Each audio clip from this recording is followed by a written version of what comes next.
so beautiful. Wathi ngingabhala incwadi engenakheli sibali.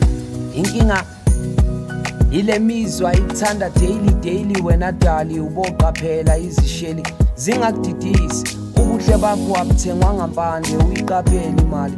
Okwakho nje ukunakekela loyo mzimba, uhloniphe njengethempeli. Ungakhohlwa inhliziyo ayiphakelwa ungayiphakile amanxeba engakapholi.